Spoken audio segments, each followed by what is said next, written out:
Message मिला है कि I think started. Yes, yes, sir. Yes, sir. Okay sir. Sir good morning to all of you. Sir ये आज का class थोड़ा एक्स्ट्रा ही हो रहा है. Extra in the sense actually आज ऑडिट पढ़ेंगे सर. आज ऑडिट स्टार्ट कर रहा हूँ मैं. ऑडिट का इंट्रोडक्शन लेवल में क्लास होगा. सो पॉइंट इज एक्चुअली ये मंडे क्लास था. इसका जो शेड्यूल है ऑडिट का ये मंडे था 11:30 के आस 11:30 से. But due to some urgent reason tomorrow class नहीं होगा. टुमारो माने मंडे. ठीक है, तो उसके जगह क्लास आज हो रहा है. बस यही रीजन है आज क्लास संडे होने का, और कोई रीजन नहीं. ओके ठीक है सर. चलो ये सब संडे मंडे तो चलता रहेगा. बट आज हम लोग ऑडिट स्टार्ट करेंगे. तो ऑडिट माने सबसे पहले तो ऑडिट का माने समझना होगा, ऑडिट का यूज समझना होगा. ऑडिट एक सब्जेक्ट है, आप लोग सुने भी होंगे. ऑडिटर ऑडिटर बहुत, स्पेशली जो लोग चार्टर्ड अकाउंटेंसी का पढ़ाई कर रहे हो, सीएमए का, ठीक है, एज वेल एज जो लोग कंपनी सेक्रेटरी भी पढ़ते हैं उन्हें भी ऑडिट करना पड़ता है. बट हाँ, उनका ऑडिट सेक्रेटरियल ऑडिट होता है. बाकी अगर हम लोग फाइनेंशियल वर्ल्ड में माने बिजनेस वर्ल्ड में देखा जाए तो दो तरह का ऑडिट बड़ा फेमस है. एक है एक्सटर्नल ऑडिट जो सबसे इंपॉर्टेंट ऑडिट है, और आजकल एक न्यू मॉडल ऑफ ऑडिट आया है. उसको न्यू मॉडल आजकल नहीं, बहुत दिनों से चल रहे हैं. इसे इंटरनल ऑडिट बोलते हैं. माने हर एक फाइनेंशियल ऑर्गेनाइजेशन माने हर एक बिजनेस ऑर्गेनाइजेशन माने जिसका भी बिजनेस है, बड़ा बिजनेस है, उन्हें ऑडिट करवाना ही पड़ता है. सर ऑडिट करवाना पड़ता है मैंडेटरी किस किस केस में है, सब बताऊंगा धीरे धीरे. ठीक है. अगर कोई ऑडिट नहीं कराता है तो क्या प्रॉब्लम हो जाएगा वो भी बताऊंगा सर.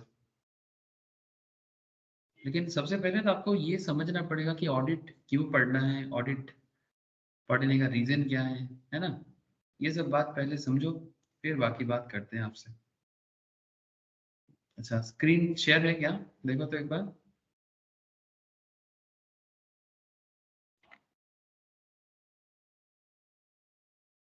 हाँ सर. ओके सर, ठीक. एक्चुअली आज ऐप भी काम नहीं कर रहा है, मुझे समझ में नहीं आएगा, इसलिए बीच बीच में आप लोगों से पूछता रहूंगा. अगर कभी भी ऐसा हुआ कि स्क्रीन शेयर नहीं है, एक बार आवाज देना सर स्क्रीन शेयर नहीं है. ठीक है.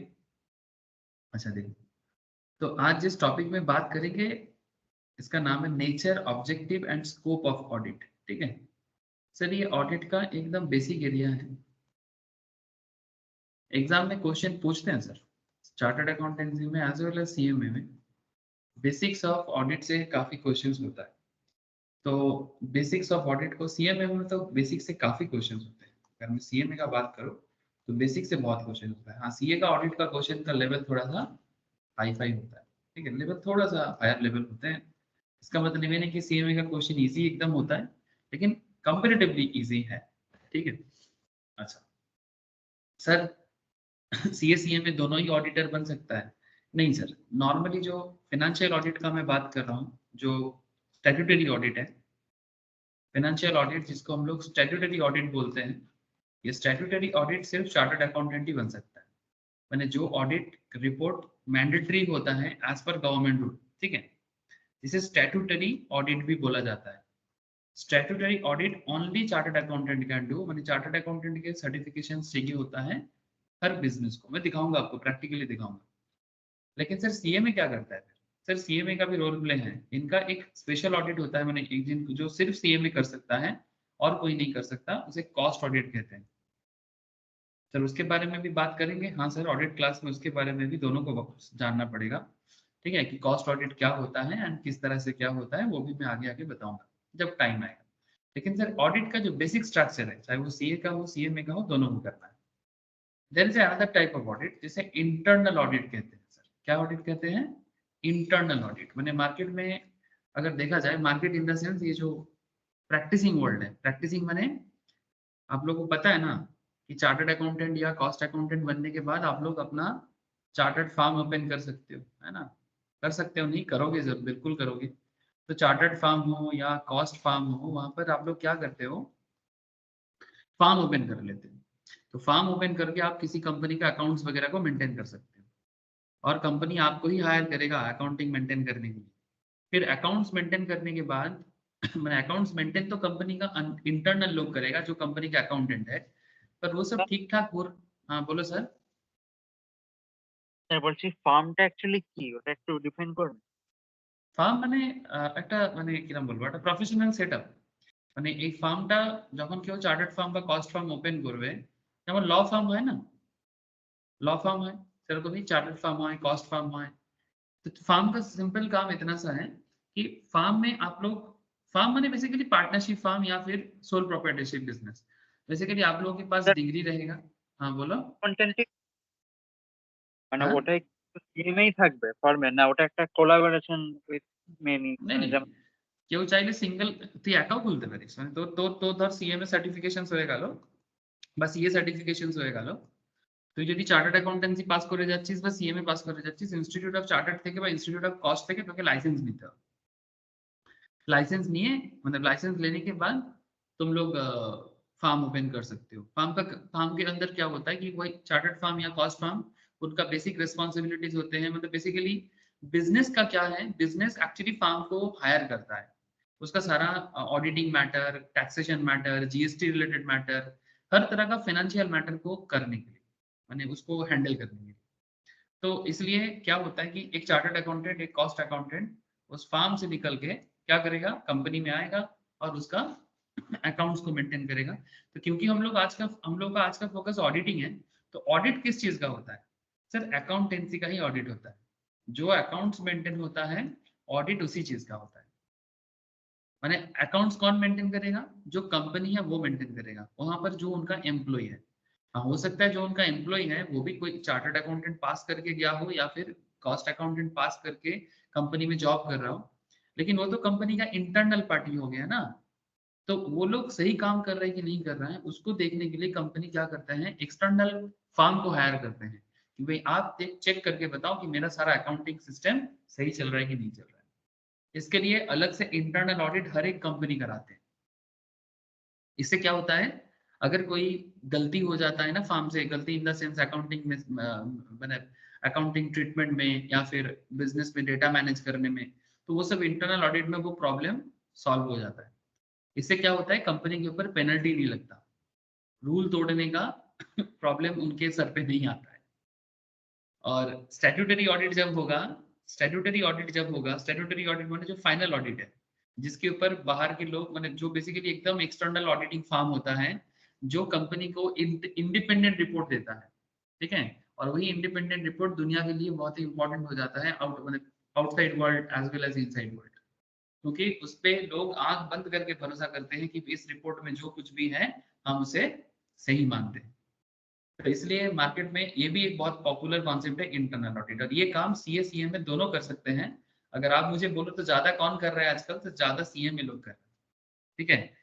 क्योंकि सीए के पास तो है ही ना स्टैट्यूटरी ऑडिट, तो ये लोग स्टैट्यूटरी ऑडिट में ही फोकस करके, क्योंकि अल्टीमेट फाइनल ऑडिट इन्हीं से करवाना पड़ेगा। पर इंटरनल ऑडिट, कंपनी का अकाउंटेंट ठीक ठाक काम कर रहा है कि नहीं कर रहा है, उसको चेक करने के लिए इंटरनल ऑडिट का कॉन्सेप्ट है। और वो कॉन्सेप्ट आजकल मार्केट में बहुत बोल रहा है। और एक्सटर्नल ऑडिट तो करना ही है, इसके बिना तो क्या होगा सर, यही रिपोर्ट है ऑडिट का, मतलब यही स्टैट्यूटरी ऑडिट को ही ऑडिट कहते हैं, ठीक है। लेकिन आजकल ये सब सिस्टम भी जनरेट हुआ है। मैं आपको और सिंपल बताता हूँ, ये जो अभी नील पूछ रहे हैं ना कि सर फार्म क्या है, ठीक है, अब वही चीज मैं आपको समझाता हूँ। चलो, फार्म क्या है समझने से आपको समझ में आएगा कि चार्टर्ड अकाउंटेंट का, कॉस्ट अकाउंटेंट का रोजी रोटी है सर ऑडिट, ठीक है। ऑडिट करके ही कमाते हैं ज्यादातर लोग। अब इसके लिए मुझे आपको कुछ बातें समझाना पड़ेगा सर। मैं आपको, ये किसका वेबसाइट है, चलो रिलायंस का वेबसाइट में, क्योंकि ये सब कॉर्पोरेट ऑर्गेनाइजेशन है, तो आप लोग इनके बारे में थोड़ा इंफॉर्मेशन हम लोग इजीली निकाल सकते हैं, ठीक है। तो ये देखो, कंपनी का फाइनेंशियल रिपोर्टिंग चेक करेंगे, क्या चेक करेंगे, फाइनेंशियल रिपोर्टिंग। सबको दिखाई दे रहा है, सभी देखते पाচ্ছে? हाँ sir. Yes, sir. Okay sir.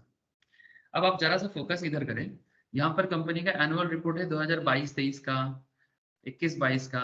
तो इसमें से कोई भी एक को डाउनलोड करते हैं, देखता हूँ सर। चलो, एक डाउनलोड हुआ है, ये क्या है सर, सर ये क्या है, इतना सारा छवि वगैरह देके, इमेज वगैरह देके क्या बनाया? सर ये रिलायंस इंडस्ट्री का एनुअल रिपोर्ट है।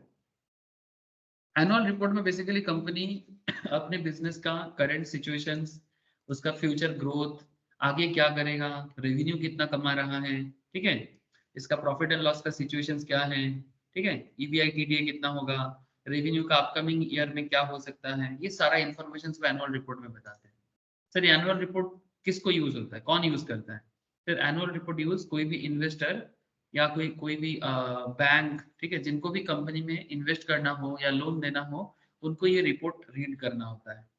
क्योंकि इस रिपोर्ट के ऊपर भरोसा करके अल्टीमेटली इन्वेस्टर इन्वेस्ट करते हैं, बैंक लोन देते हैं, गवर्नमेंट उस कंपनी के बारे में एक ऑथेंटिक इमेज रेडी करते हैं, ठीक है, पब्लिक का भरोसा बढ़ता है, ठीक है। अगर रिपोर्ट गलत होता है तो फिर उसका इम्पैक्ट भी, मतलब कोई बोलेगा सर तो भी तो कोई चाहे तो अपने बारे में झूठ झूठ में अच्छा बात लिख सकता है, हाँ सर वो भी होता है ना, तो इसके लिए नॉलेज होना चाहिए, ठीक है। और इसलिए ये जो ऑडिटर रिपोर्ट वगैरह होता है ना, जैसे ये देखो ये मुकेश अंबानी का कंपनी है, तो कोई भी अपने बारे में बेकार बात तो नहीं कहेगा, इसीलिए ये मुकेश अंबानी साहब जो बिजनेस का ओनर है, ये अपने बिजनेस के बारे में अच्छा ही बोलेगा, कभी भी खराब बात नहीं करेगा।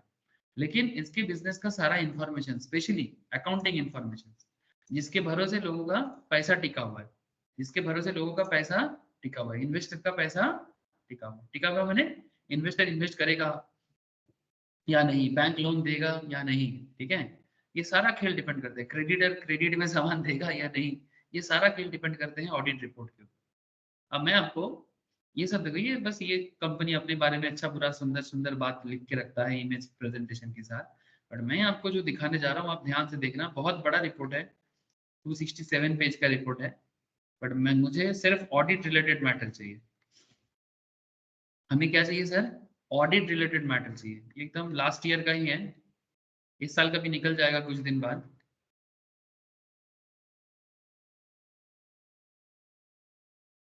मैं आपको रियल फैक्ट चेक करा रहा हूँ सर, ठीक है, किताबी बात जानने से पहले प्रैक्टिकल चीजें समझना बहुत जरूरी हो जाता है ना, क्योंकि बुक्स में जो दिया रहता है वो तो थ्योरी की तरह आपको लगता है, लेकिन अगर इतना ही ये बात थ्योरी होता तो फिर आपको इतना मेहनत नहीं कराना होता सर, और एक चार्टर्ड अकाउंटेंट या कॉस्ट अकाउंटेंट का रोजी रोटी ना होता, इवन कंपनी सेक्रेटरी ऑल्सो उसका भी अलग ऑडिट होता है सर। ये देखो आपको एक इंफॉर्मेशन दिखाता हूँ, देखो देखो, fees paid to statutory auditor, मैंने जो चार्टर्ड फर्म, जो सीए फर्म इस पर्टिकुलर अकाउंट्स का ऑडिट किया है, किसका, रिलायंस का ऑडिट किया है, उनको रिलायंस कितना पेमेंट किया है देखो, total fees for all service paid by the company and it's subsidiaries on A consolidated basis to statutory auditor of the company and other firms in the network entity of which the statutory auditor are a part during the year ended 31st March 2023। कितना payment किया देखो, कितना payment किया sir? 71.58 crore। समझ गए? रिलायंस अपने auditor को इतना पेमेंट किया, मैंने जिस चार्टर्ड फर्म इस पर्टिकुलर कंपनी का पूरा ऑडिट का रिस्पॉन्सिबिलिटीज, मैंने रिलायंस एंड रिलायंस के सब्सिडरीज का मिला जुला के रिस्पॉन्सिबिलिटी लिया, उनका पूरा काम कंप्लीट करने में जो भी इनका चार्टर्ड फर्म ऑडिट का काम कर रहा था, उन्हें 71.58 करोड़ मिला। तो ये कंपनी को अपने कॉर्पोरेट गवर्नेंस रिपोर्ट में बोलना पड़ता है, और ये पूरा कॉर्पोरेट गवर्नेंस मेंटेन करने का काम कंपनी सेक्रेटरी का होता है, कि कंपनी का सारा कॉर्पोरेट गवर्नेंस ठीक ठाक से चल रहा है कि नहीं, ये देखने का काम सीएस का भी होता है। सीएस का भी रिपोर्ट होता है, वो भी मैं आपको दिखाऊंगा जैसे जैसे मौका मिलेगा, ठीक है। तो आप समझ रहे हैं सर, मैंने ऑडिट करने से इतना पैसा मिलता है, तो फिर कोई छोटा मोटा काम थोड़ी हो गया सर, ठीक है, छोटा काम नहीं है, बहुत बड़ा काम है। आप लोगों को लगेगा कि ऑडिट जब पढ़ेंगे तो लगेगा थ्योरी पढ़ रहे हो, ठीक है, लेकिन बात थ्योरी की नहीं है, अगर आपको अकाउंट्स अच्छे से आता होगा तो ही आप अच्छे से ऑडिटर बन पाओगे। अगर किसी के अकाउंट्स खराब है, किसी का फाइनेंशियल मैनेजमेंट खराब है, कॉस्टिंग का नॉलेज नहीं है, इकोनॉमिक समझता नहीं है, ठीक है, तो फिर वो अच्छा ऑडिटर नहीं बन सकता। टैक्स का नॉलेज नहीं है तो ऑडिटर नहीं बन पाएगा। मैंने बेसिकली सारा सब्जेक्ट का नॉलेज प्रॉपर रहेगा, एनवायरनमेंट के साथ एडेप्टेबिलिटी रहेगा, तो ही आप अच्छे से ऑडिटर बन पाओगे। ये देखो मैं रिपोर्ट दिखाता हूँ आपको, ऐसे तो बहुत बड़ा रिपोर्ट है, हम खो जाएंगे, आप भी खो जाओगे। ऐसे मैं पढ़ाता हूँ सर, रिपोर्ट भी पढ़ाता हूँ। कहाँ पढ़ाते हैं सर? सर ऑडिट क्लास में तो सुनाता ही हूँ कभी कभी, क्योंकि ये सब ओरिजिनल चीजें हैं, ठीक है। और स्टॉक मार्केट क्लास में जो लोग स्टॉक मार्केट फंडामेंटल्स पढ़ते हैं उनको भी पढ़ाता हूँ। ये देखो सर, ये सेक्रेटरियल ऑडिट रिपोर्ट है। सर ये चार्टर्ड बनाते हैं क्या? नो सर, ये कंपनी सेक्रेटरी बनाते हैं। ये सीएस वाले को अलग से पढ़ाता हूँ सर। इसे कहते हैं कंपनी सेक्रेटरी ऑडिट रिपोर्ट। सब एनुअल रिपोर्ट के अंदर ही होता है। This is called secretarial audit report और ऑफ मटेरियल सब्सिडीज। देख रहे हैं सर, इसमें कंपनी सेक्रेटरी सारा कॉम्प्लायंस एंड लीगल मैटर के बारे में देखभाल करके वो अपना माने बेसिकली रिपोर्ट देते हैं। सर क्या हम लोग जो ऑडिट पढ़ रहे हैं उसमें सीएस ऑडिट के ऊपर पढ़ाई करेंगे क्या? नहीं, हम लोग जिस ऑडिट को अभी इस क्लास में करेंगे ना, जो मेन ऑडिट है, मेन ऑडिट सीएस का ऑडिट नहीं होता सर, मेन ऑडिट चार्टर्ड का ही ऑडिट होता है, ठीक है। चार्टर्ड का ऑडिट ही मेन ऑडिट होता है, जो चार्टर्ड अकाउंटेंट एक्सटर्नली करते हैं। और सीएम में भी करता है बेसिकली इंटरनल ऑडिट और कॉस्ट ऑडिट, उसको अलग से बाद में बोलेंगे। पहले नॉर्मल ऑडिट का अगर आइडिया क्लैरिटी नहीं मिलेगा तो फिर आप कॉस्ट ऑडिट या सेक्रेटरियल ऑडिट वगैरह समझ नहीं पाओगे। एक second,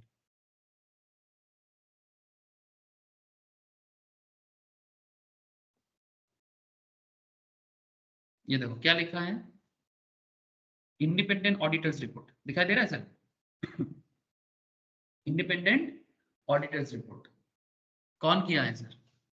Independent auditors report compliance with the conditions of corporate governance as per the provisions of Chapter 4 of Security and Exchange Board of India, listing on applications disclosure requirement regulation 2015 to the member of Reliance Industries. The certificate is issued. दिखाई दे रहा है क्या? थोड़ा छोटा छोटा है, but I think थोड़ा सा आंख डालोगे तो देख पाओगे सर। ये ऑडिटर्स जो है ना कंपनी का, फाइनेंशियल ऑडिटर, वो कंपनी रिलायंस इंडस्ट्रीज को चिट्ठी दे रहे हैं, ठीक है। The certificate is issued in accordance with the terms of engagement letter अक्टूबर 13 2022 को, अक्टूबर 13 2013 को, समझ रहे सर? अक्टूबर 13 2013 को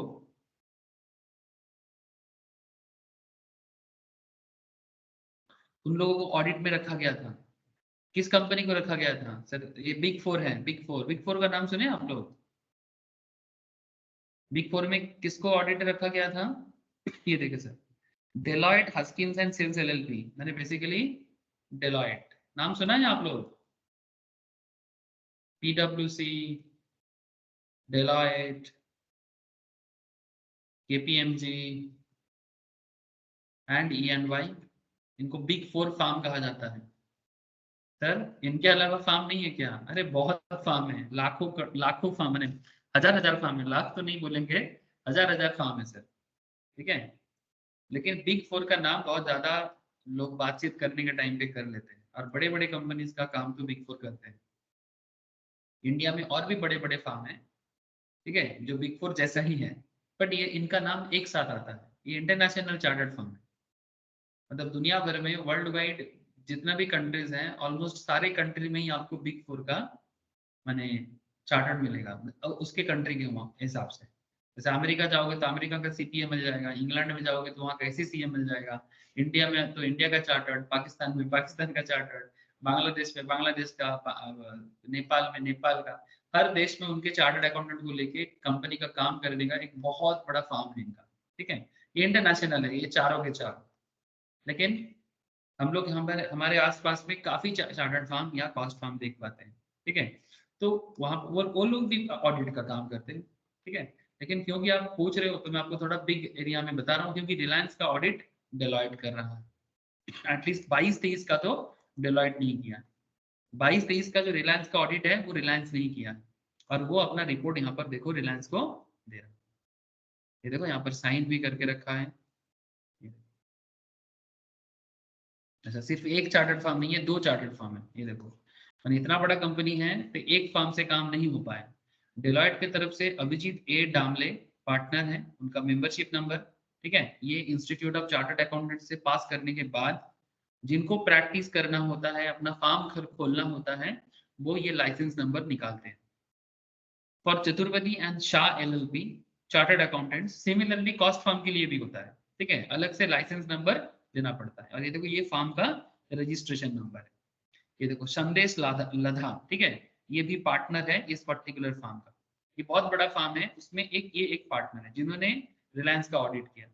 मेंबरशिप नंबर भी दे दिया, उनका यूडी नंबर के थ्रू से यूडी नंबर भी दे दिया, ठीक है, और फार्म का रजिस्ट्रेशन नंबर भी यहाँ पर दे दिया। तो बेसिकली चार्टर्ड फार्म अपना रजिस्ट्रेशन नंबर के थ्रू से इस तरह से उसका पूरा ऑथेंटिसिटी हो गया। अब आगे ये लोग क्या करता है, ऑडिट का काम करता है, ठीक है। ऑडिट क्यों, अच्छा ऑडिट ये लोग जाके बोलता है नहीं, ये रिलायंस का रिस्पॉन्सिबिलिटी है। बात को समझे, ये रिलायंस का रिस्पॉन्सिबिलिटी है कि वो जहां चार्टर्ड का जरूरत है चार्टर्ड अकाउंटेंट से, जहां कॉस्ट अकाउंटेंट का जरूरत है कॉस्ट अकाउंटेंट से, जहां कंपनी सेक्रेटरी का जरूरत है वहां कंपनी सेक्रेटरी से अपना ऑडिट करवाए। तो मेन ऑडिट कौन करता है sir, main audit chartered accountant ही करते हैं। Cost audit and internal audit कोई भी कर सकता है, कॉस्ट ऑडिट स्पेशली सीएमए ही करता है और सेक्रेटरियल ऑडिट सीएस करता है। लेकिन मेनली जब भी हम लोग ऑडिट क्लास में बात करेंगे वो सब फाइनेंशियल ऑडिट का ही मैटर है, और financial audit mainly chartered accountant करता है।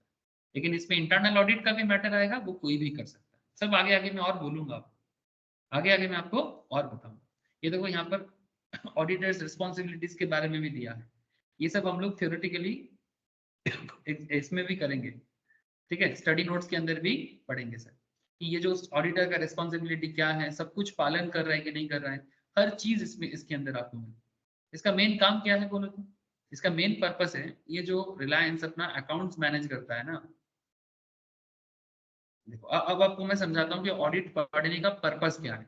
ऑडिट पढ़ने का पर्पस क्या है, क्योंकि एक ऑडिटर क्या कर लेता है सर, ऑडिटर्स का रिपोर्ट को दुनिया सर आंखों पे बिठा के रखते हैं, क्यों, ठीक है, you have to understand this kind of things.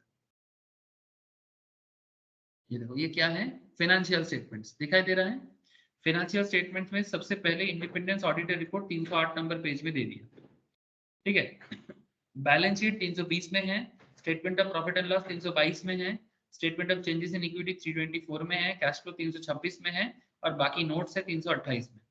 अब देखो अब मैं एनुअल रिपोर्ट तो अभी नहीं पढ़ूंगा, अभी एनुअल रिपोर्ट तो पढ़ने नहीं बैठूंगा, बट आपको ये बताना चाह रहा हूँ कि ये ऑडिट रिपोर्ट बहुत वाइटल है, क्योंकि ये ऑडिटर्स रिपोर्ट ही है जिसके ऊपर इनका पीएल, इनका बैलेंस शीट, इसका कैश फ्लो, इनका इक्विटी का हिसाब दुनिया के सामने ऑथेंटिक होता है, ठीक है। मैंने एक ऑडिटर का पावर इतना है, एक ऑडिटर का पावर इतना है कि ऑडिटर जो भी बोलेगा, अगर ऑडिटर बोलेगा कि इंफॉर्मेशन सही है तो सही है, अगर ऑडिटर बोलेगा कि इंफॉर्मेशन में प्रॉब्लम है तो प्रॉब्लम है, अगर ऑडिटर बोलेगा कि इंफॉर्मेशन थोड़ा काफी खराब है तो खराब है।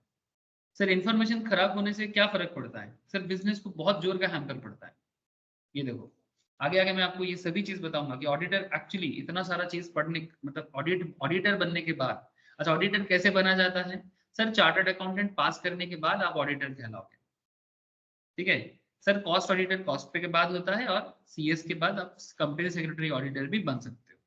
और ऑडिटर नॉर्मली जब भी मैं बात करता हूँ ऑडिटर का, तो आप सिंपल सीए पास करने के बाद ही ऑडिटर बन सकते हो। सर ऑडिटर क्या करता है, ओपिनियन देता है सर। अच्छा तो फिर सीएमए वाले को भी तो ऑडिट पढ़ाया जाता है ना, इसीलिए तो आप लोगों में से काफी लोग सीएमए के लिए भी ऑडिट पढ़ोगे या पढ़ रहे हो। सर क्यों, क्योंकि आप लोग इंटरनल ऑडिट वगैरह कर सकते हो, सीए के साथ मिल के काम कर सकते हो, there are lots of opportunity, धीरे धीरे समझ में आ जाएगा सर। ना क्वेश्चन है कि ऑडिट करने के बाद ऑडिटर क्या करता है, ओपिनियन देता है। क्या ओपिनियन देता है सर, ओपिनियन का मेन फैक्ट होता है कि फाइनेंशियल स्टेटमेंट्स, ध्यान से सुनना बात को, फाइनेंशियल स्टेटमेंट्स शोइंग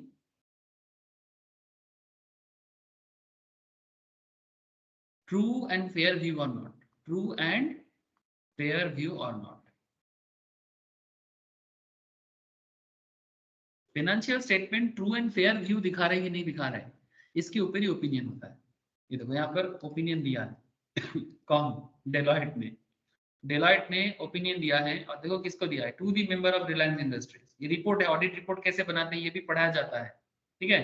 और मैं आपको प्रैक्टिकली पहले ही दिखा दे रहा हूँ कि अल्टीमेटली ऑडिट करने के बाद, ऑडिट का सिंपल मतलब होता है चेकिंग, ठीक है। जिनको ऑडिट लैंग्वेज के बारे में पहली बार सुन रहे हो उनके लिए बता रहा हूँ कि ऑडिट का मतलब होता है चेकिंग, सिंपल इंग्लिश में, in simple English audit means checking, ठीक है। तो ऑडिट में चेकिंग किया, चेकिंग क्या किया, फाइनेंशियल स्टेटमेंट चेक किया जाता है, फाइनेंशियल स्टेटमेंट में क्या होता है सर? फाइनेंशियल स्टेटमेंट माने बिजनेस का प्रॉफिट एंड लॉस अकाउंट होता है, बिजनेस का कैश फ्लो स्टेटमेंट होता है, बिजनेस का बैलेंस शीट होता है, जो अकाउंट्स होता है सर बेसिकली, उसी को फाइनेंशियल स्टेटमेंट कहा जाता है। फाइनेंशियल स्टेटमेंट को चेक करने को ऑडिट कहते हैं, और फिर उस ऑडिट में जो भी रिजल्ट्स निकलते हैं वो चार्टर्ड अकाउंटेंट फार्म या चार्टर्ड अकाउंटेंट अगर इंडिविजुअल फार्म है तो वो अपना ओपिनियन बताते हैं।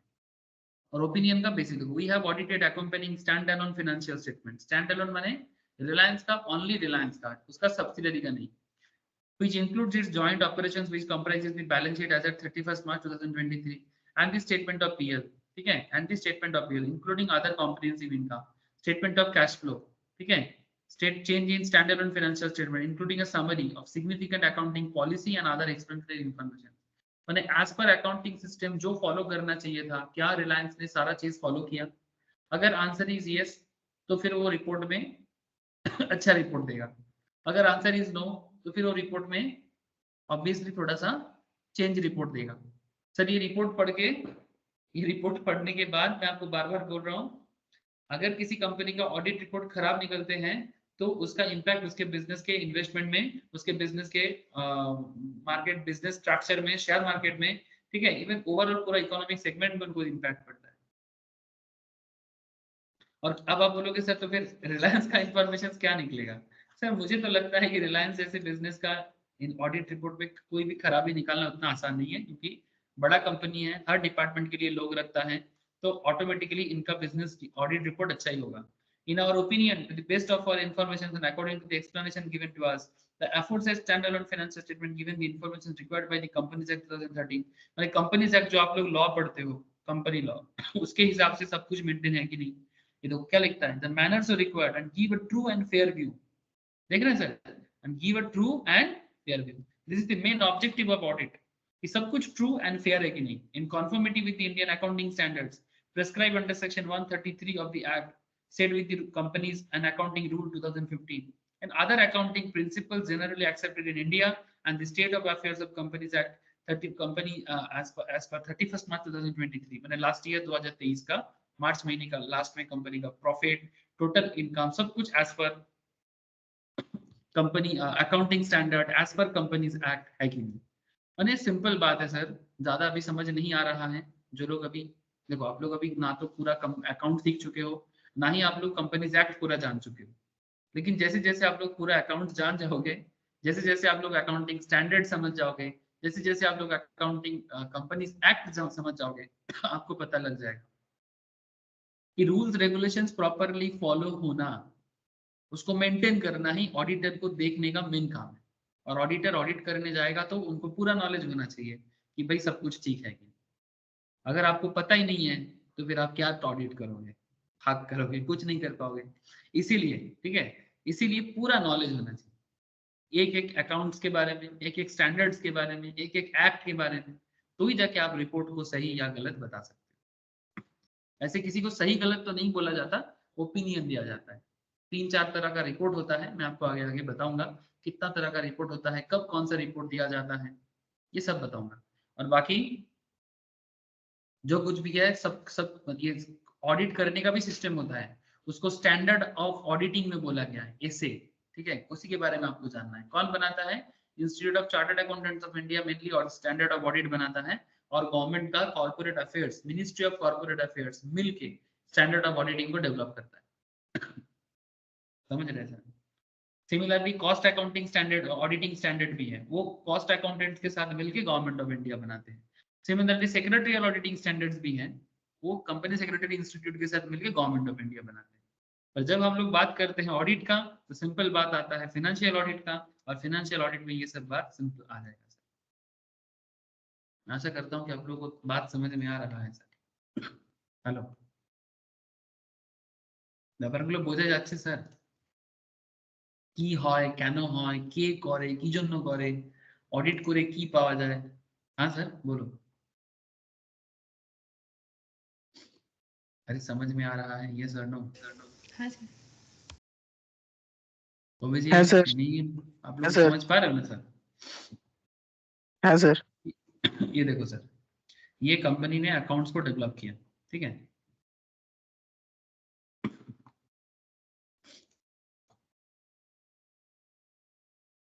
ये कंपनी का बैलेंस शीट है। क्या है? Balance sheet. देख रहे हैं 31 मार्च 2023 में ये रिलायंस का बैलेंस शीट है। अब रिलायंस का ये बैलेंस शीट यहाँ पर एसेट का डिटेल्स है कि कंपनी के पास कितना प्रॉपर्टी है, प्लांट है, इक्विपमेंट है, कितना कंपनी के पास इंटेंजिबल एसेट्स है, कितना कंपनी के पास कैपिटल वर्क इन प्रोग्रेस है, कितना कंपनी के पास इन्वेस्टमेंट है, कितना लोन है, कितना अदर फाइनेंशियल एसेट्स है।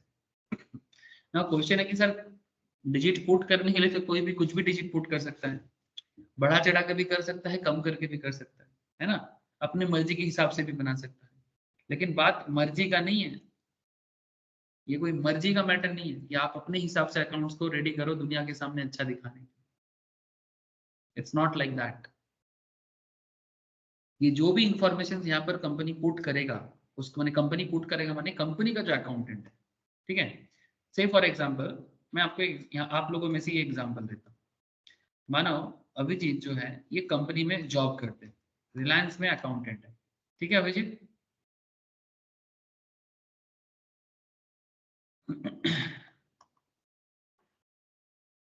ठीक है, अभिजीत जो है वो रिलायंस में अकाउंटेंट है। अपना सैनन जो है ये एक इंडिपेंडेंट चार्टर्ड फर्म है, ठीक है, इनका सीए फर्म। और नील जो है वो एक सीएमए फर्म चलाते हैं या बेसिकली कॉस्ट अकाउंटेंट है, ठीक है। अब देखो बात क्या होता है, ये कंपनी का जो बैलेंस शीट है ये कौन बनाएगा सर? सैनन बनाएगा, नील बनाएगा कि अभिजीत बनाएगा? कॉमन सेंस में जवाब दो। रिलायंस का ये जो बैलेंस शीट है ये डेवलप कौन करेगा? सैनन, नील या अभिजीत?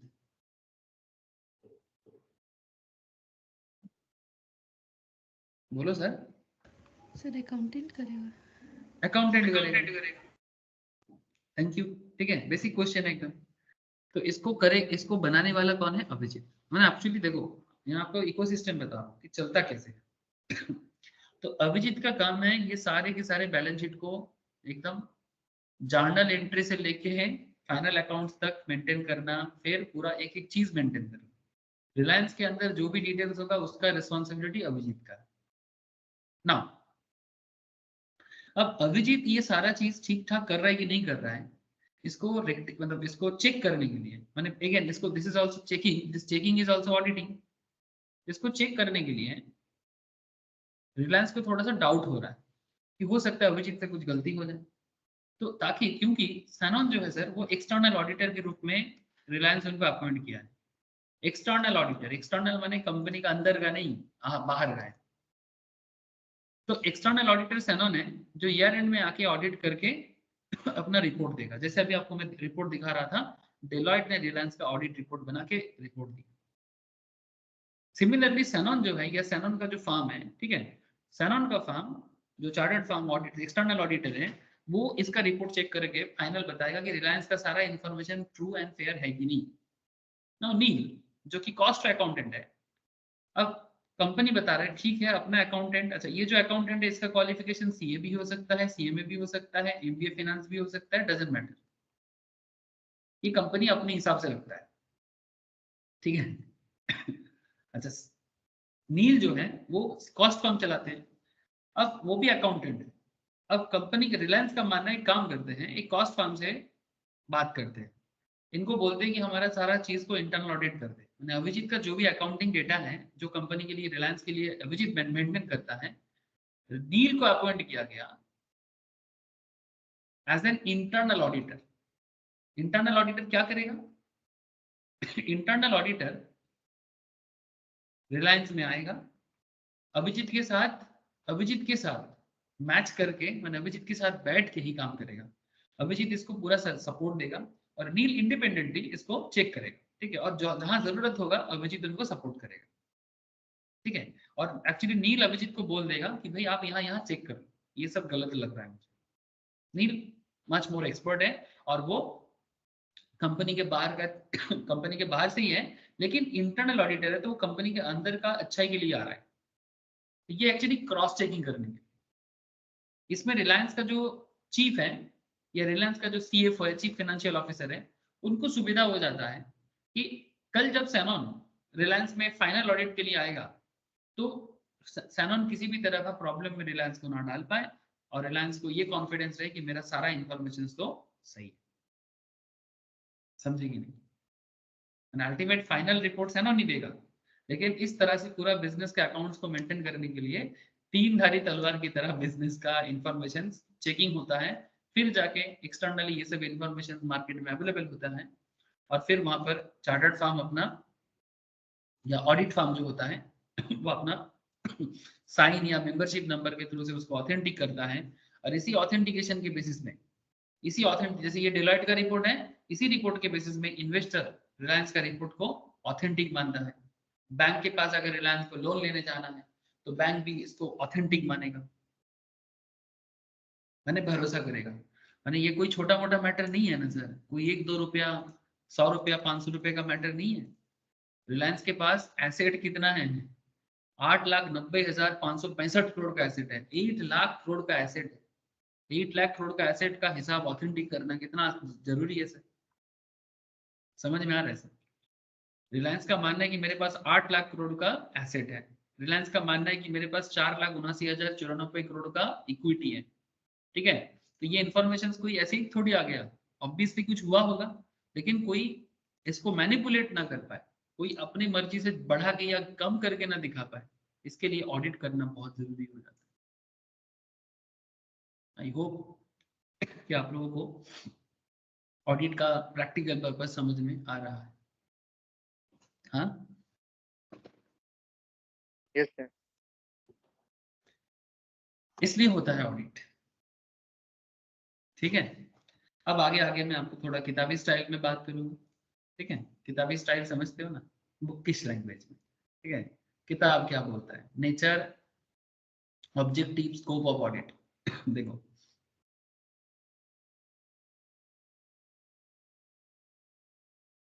बेसिकली ऑडिट में कंप्लीट तरीके से आपको क्या क्या पढ़ना पड़ेगा। आपको ये जानना है सर ऑडिट का मतलब क्या है, आपको ये जानना है कि इसका ऑब्जेक्टिव क्या है, इसका स्कोप क्या है, ऑडिट करने का नीड एंड बेनिफिट क्या है, एक ऑडिटर के अंदर क्या क्या क्वालिटी होना चाहिए, ऑडिट का कुछ लिमिटेशंस है कि नहीं, माने क्या ऑडिट में सभी चीज अच्छे होते हैं, क्या ऑडिट के प्रोसेस में is there any limitation? Yes there is some limitations, आगे बताएंगे। Audit with reference to standards of auditing, जो भी ऑडिट होता है स्टैंडर्ड ऑफ ऑडिट के हिसाब से ही होता है। सर स्टैंडर्ड ऑफ ऑडिट क्या है? जैसे अकाउंटिंग स्टैंडर्ड होता है, ठीक है, जैसे कॉस्टिंग स्टैंडर्ड्स होते हैं, सिमिलरली ऑडिटिंग स्टैंडर्ड्स होते हैं।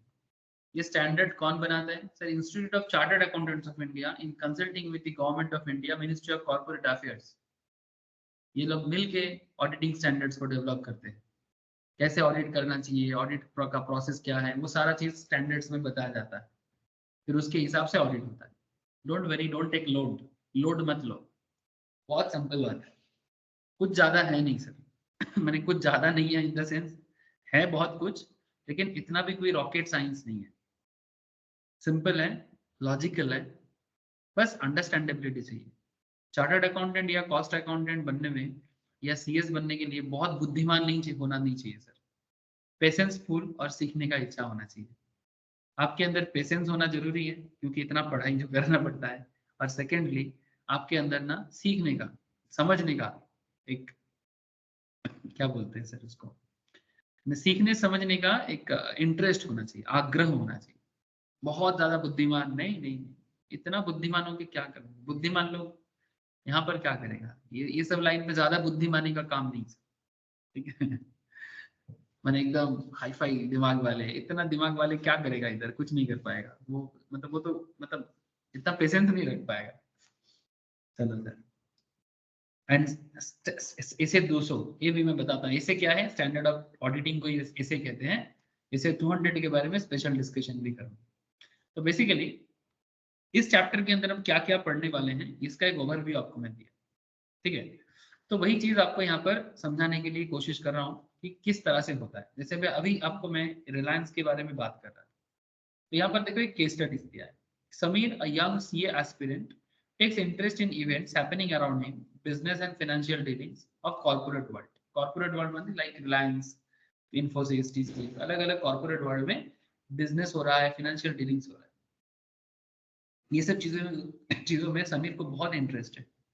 He regularly reads newspaper, publishing mainly business and economic news, regularly पढ़ाई करता है।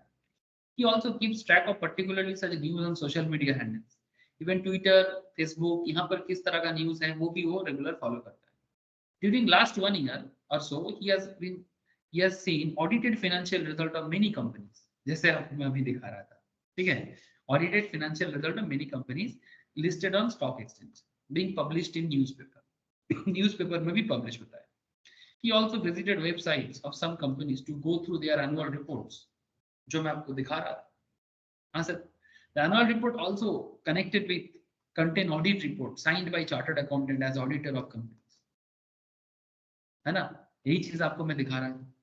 तो बेसिकली बंदे के मन में ये एस्पिरेंट्स है या सीए में एस्पिरेंट्स है, इनके मन में क्वेश्चन आ रहा है, इसके मन में सीए में एस्पिरेंट्स के मन में क्वेश्चन आ रहा है कि भाई हम क्या पढ़ रहे हैं, ठीक है।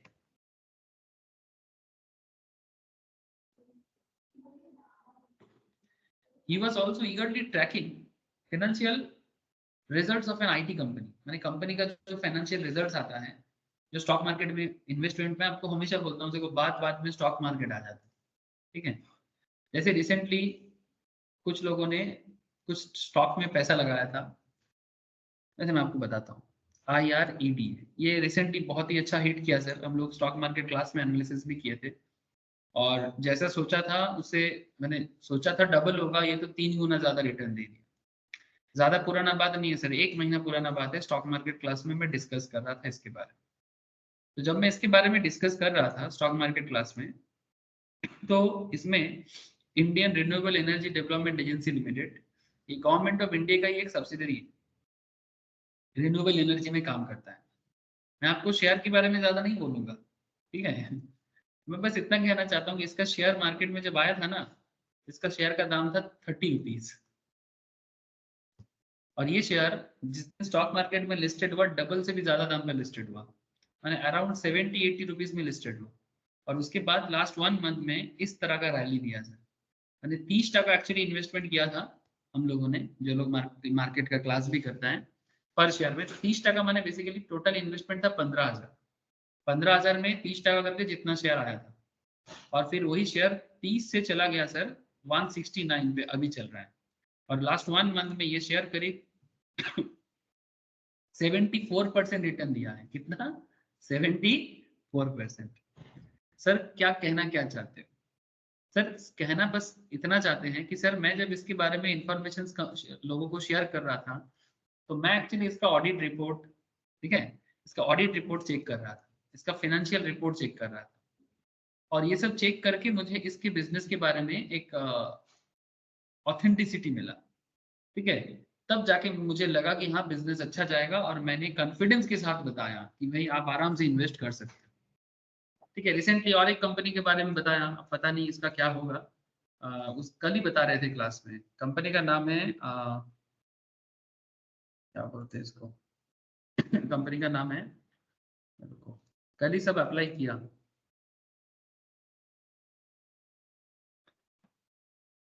कुछ एग्रीटेक बोल के कंपनी, नोवा एग्रीटेक बोल के, हाँ, 41 रुपीज में एक शेयर में इन्वेस्ट किया, नोवा agritech.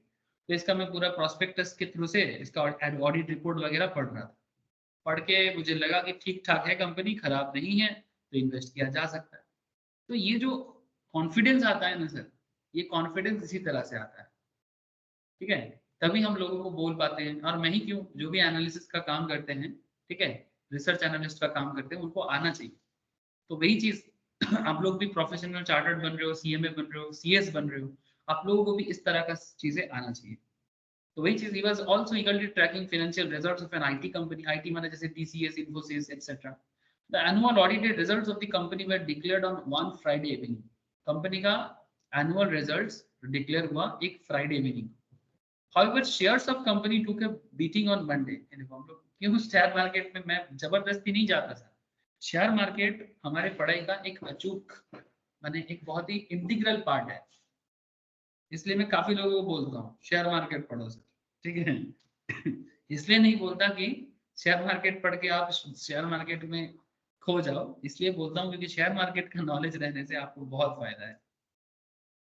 The annual audited result of the company were declared on Friday evening. However, shares of company took a beating on Monday as soon as market opened. जैसे ही market open हुआ, company का share एकदम धड़ाधड़ बढ़ना चालू।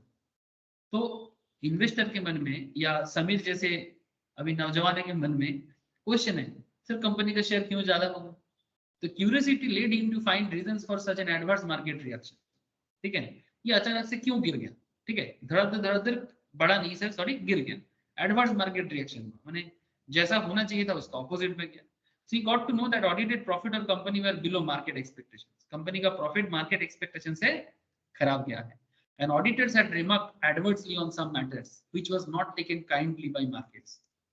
And किसी matter पे auditor का जो रिपोर्ट है वो एडवर्स है। एडवर्स माने नेगेटिव।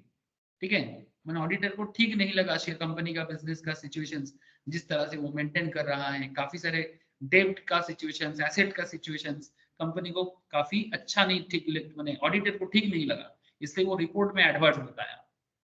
ओपिनियन में वो सिर्फ ओपिनियन देता है, ऑडिटर सिर्फ अपना ओपिनियन देता है, वही काम कर जाता है, तो शेयर का दाम भी गिर जाता है। रिसेंटली ऐसा एक कंपनी के साथ हुआ है, एकदम कुछ दिन पहले का ही बात है, देख लो। HDFC बैंक बड़ा पॉपुलर कंपनी है, आप सभी कोई नाम जानते हो।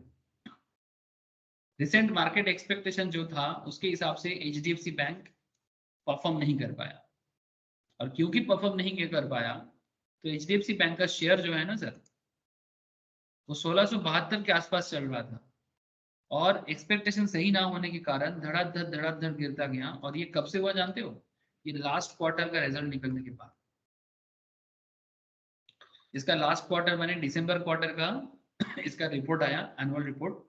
तो दिसंबर क्वार्टर का रिपोर्ट आया, उसमें ऑडिट रिपोर्ट वगैरह जो भी था, फाइनेंशियल रिजल्ट्स था, वो रिजल्ट नॉट एज एक्सपेक्टेड, और वो रिजल्ट में ऑडिटर का साइन भी था। तो रिजल्ट एक्सपेक्टेड नहीं था, मतलब लोगों ने, इन्वेस्टर ने सोचा था अच्छा होगा, पर अच्छा नहीं।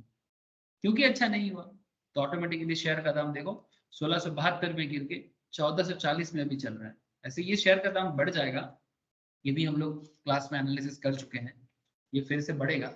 लेकिन लास्ट एक डेढ़ हफ्ता से शेयर गिर ही रहा है, और इसका इम्पैक्ट सीधा कंपनी के रिपोर्ट से है, और कंपनी का रिपोर्ट का इंपॉर्टेंस ऑडिटर की रिपोर्ट से है। बात माथा में जा रहे है सर? हाँ अब ये लोग, जो लोग नॉर्मल में शेयर मार्केट में पागल होते हैं ना, उनको ये सब बात पता नहीं है सर। आप लोग खुशकिस्मत हो, प्रोफेशनल पढ़ाई कर रहे हो तो जान पा रहे हो। नॉर्मली लोग CA में करने से डरते हैं, ज्यादातर लोग, कितना ही बच्चा एक क्लास से ये सब सोचते हैं, लेकिन उनको शेयर मार्केट से कमाने का बड़ा मन है। शेयर मार्केट से गुड़ सबको चाहिए, लेकिन शेयर मार्केट को अंदर से जानने का जो मेहनत है ना, ये सबको मौका नहीं मिलता। इसीलिए आप लोगों ने एक डिसीजन लिया जिंदगी के, हमें सीए बनना है, हमें सीए में बनना है। और सीए में बनने का जो ख्वाब है आप लोगों के मन में, और जो जर्नी आप लोग ऑलरेडी स्टार्ट कर चुके हो, इस जर्नी का सबसे बड़ा सुविधा ही है कि आप लोग जिस तरीके से, जिस एनालिसिस के थ्रू से सब्जेक्ट को जानते हो, मार्केट को जानते हो, इससे बेहतर कोई नहीं जानता और ना कभी जान पाएगा। इसलिए अपने आप को, प्लीज मेरा बात मानो, अपने आप को हमेशा, क्या बोलते हैं उसको, माने हमेशा अपने आप को ना, माने कॉन्फिडेंट रखो सर, ठीक है? क्योंकि आप लोग खुद ही नहीं पता आप लोगों को कि आप क्या पढ़ाई कर रहे हैं। कई बार ऐसे होते हैं कि लोगों को खुद ही नहीं पता होता है कि वो उसका पावर के बारे में, ठीक है? तो आप अपने पावर के बारे में जानो, क्योंकि अपने पावर के बारे में जानना चाहिए।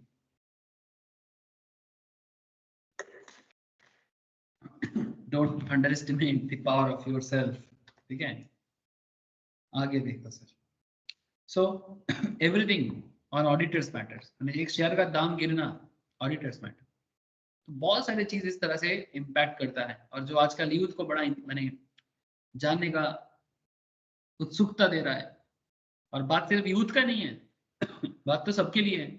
अब शेयर का दाम गिरेगा तो कितना लोगों का लॉस होगा, लेकिन ये बात जो पहले से समझ पाएगा जो एनालिस्ट पहले से समझ पाएगा, जो चार्टर्ड अकाउंटेंट या फाइनेंशियल एडवाइजर, जो कॉस्ट अकाउंटेंट या फाइनेंशियल एडवाइजर, जो कंपनी सेक्रेटरी या फाइनेंशियल एडवाइजर पहले समझ पाएगा, वो अपने क्लाइंट को पहले से क्या कर सकता है, इत्तला कर सकता है, माने बेसिकली इन्फॉर्म कर सकता है, और उसका फायदा वो अपने क्लाइंट को दे सकता है, खुद ले सकता है।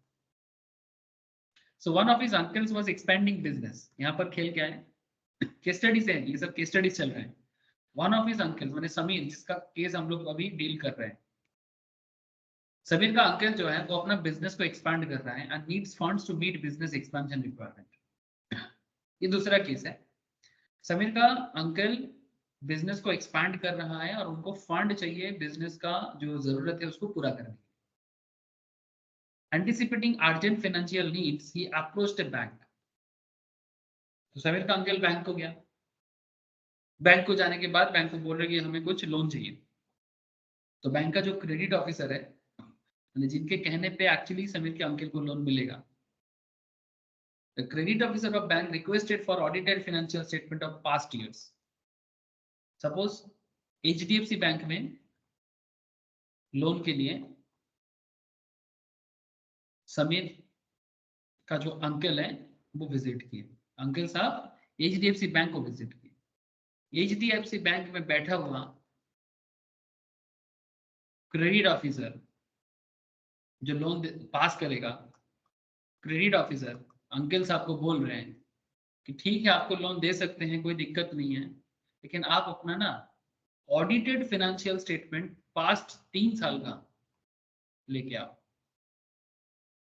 तभी जाके आपका लोन एप्लीकेशन कंसिडर किया जाएगा और लोन पास होने का चांसेस है, अदरवाइज टाटा बाय बाय करने। हेलो, बात समझ में आया सर? बोलो सर।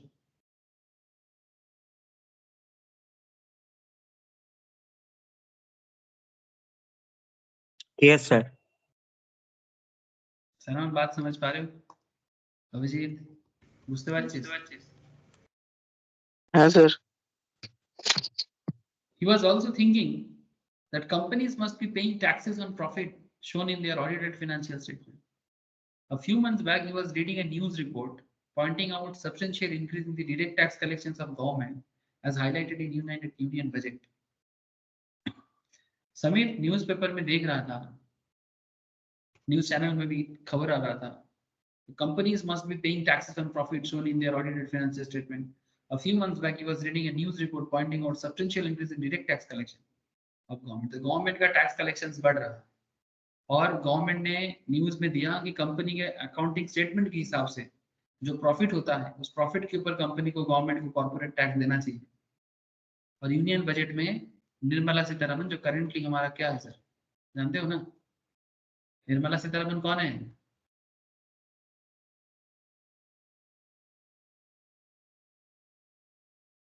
अरे कोई तो finance minister. Finance ministry, thank you sir. Sitharaman ji हमारे फाइनेंस मिनिस्ट्री है। वो अपने यूनियन बजट में ही बात को हाईलाइट कर रहे थे कि अगर कोई बिजनेसमैन अपना टैक्स को कम करने का कोशिश कर रहा है और गवर्नमेंट का जो रेवेन्यू है उस कलेक्शंस में इम्पैक्ट कर रहा है तो गवर्नमेंट उनको छोड़ेगा नहीं।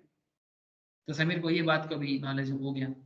ये भी ऑडिट से ही आ रहा है ना, फाइनेंशियल स्टेटमेंट का ऑडिट से ही आ रहा है। So higher taxes paid by companies on basis of audited result may have been a significant contributing factor for such increase in direct tax collections. He thought in his mind, he was wondering upon enormous responsibility of auditors. तो फिर इस चीज में क्या हुआ, समीर के मन में एक बहुत बड़ा क्वेश्चन आ रहा है कि इसका मतलब है कि सरकार का रेवेन्यू से लेके, अंकल का बिजनेस से लेके, किसी शेयर का दाम गिरने का या उठने के पीछे किसका रिस्पॉन्सिबिलिटी है?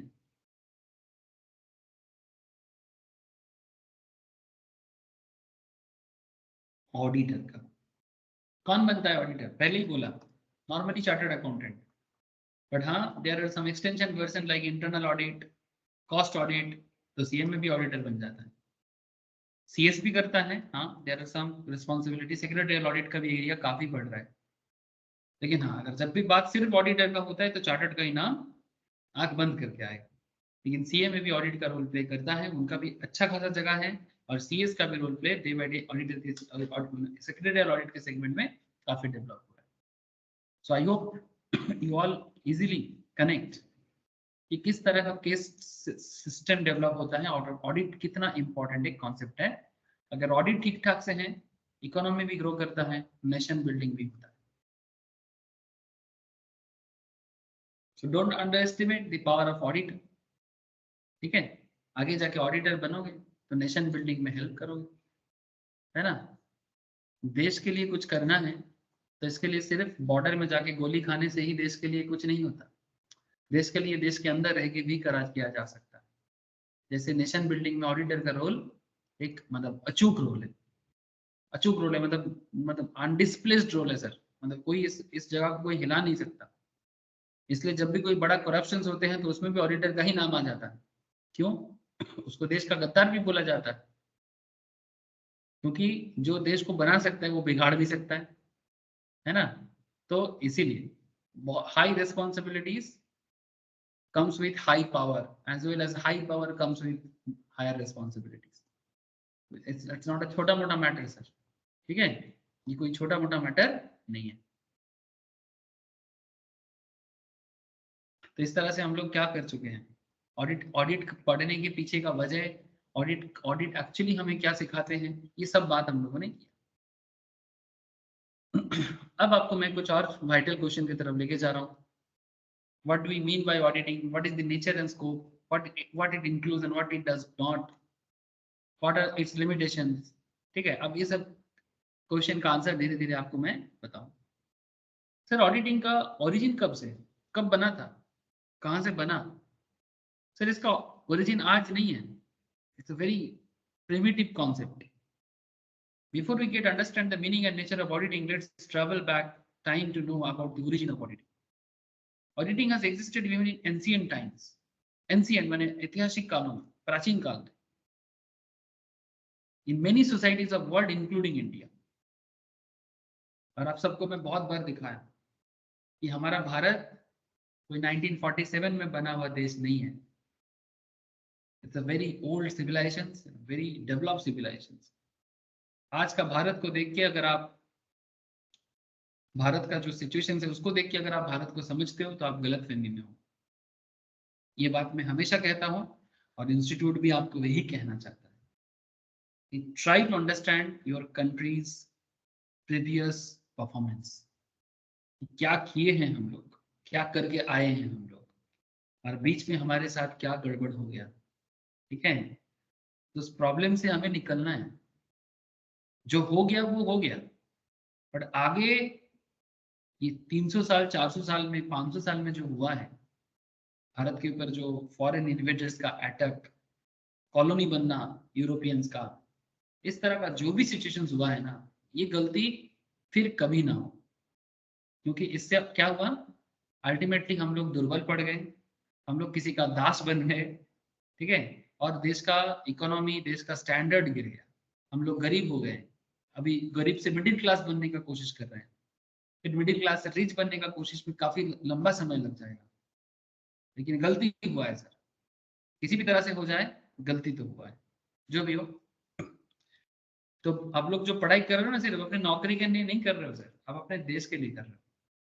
अगर ये फीलिंग्स है ना, भारत का बच्चे में ये फीलिंग्स होना चाहिए कि मैं जो भी करता हूँ अपने कंट्री के लिए करता हूँ, जो पढ़ता हूँ अपने कंट्री के लिए पढ़ता हूँ. अगर आपके अंदर ऐसा फीलिंग्स आ जाता है ना, बड़ा सोचो तो कुछ बड़ा कर पाओगे. और सिर्फ अपना पर्सनल इच्छा को पूरा करने के लिए अगर किसी के मन में कॉन्सेप्ट चल रहा है ना, ज्यादा दूर तक चल नहीं पाएगा बंदा ज्यादा दूर तक नहीं चल पाएगा. So before we get to understand meaning and nature of auditing, हम लोग आपको यही बता रहे हैं कि कितना पुराना ओरिजिन है इसका. The reference to auditing is found in the Kautilya's अर्थशास्त्र even in 4th century BC. Jesus Christ के जन्म से भी 400 साल पहले,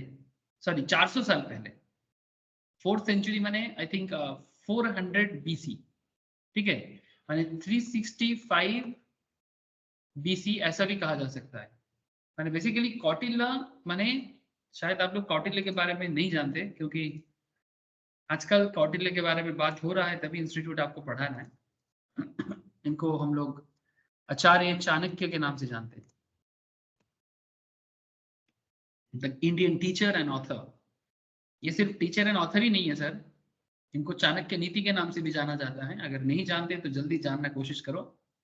375 बिफोर क्राइस्ट इनका जन्म था और 283 बिफोर क्राइस्ट इनका डेथ हुआ था। ठीक है, ये रिकॉर्ड है। तक्षशिला बोल के पाकिस्तान में, आज का पाकिस्तान में एक बहुत बड़ा यूनिवर्सिटी जहाँ, जो दुनिया का पहला यूनिवर्सिटी है सर। तक्षशिला बोलते हैं कई लोग इंग्लिश में, बट एक्चुअली जगह का नाम है तक्षशिला। इंग्लिश में भी काफी लोग पढ़े हैं। तक्षशिला यूनिवर्सिटी या तक्षशिला यूनिवर्सिटी जो आज के पाकिस्तान में है, पाकिस्तान का जो कैपिटल है इस्लामाबाद, इस्लामाबाद के सामने है तक्षशिला।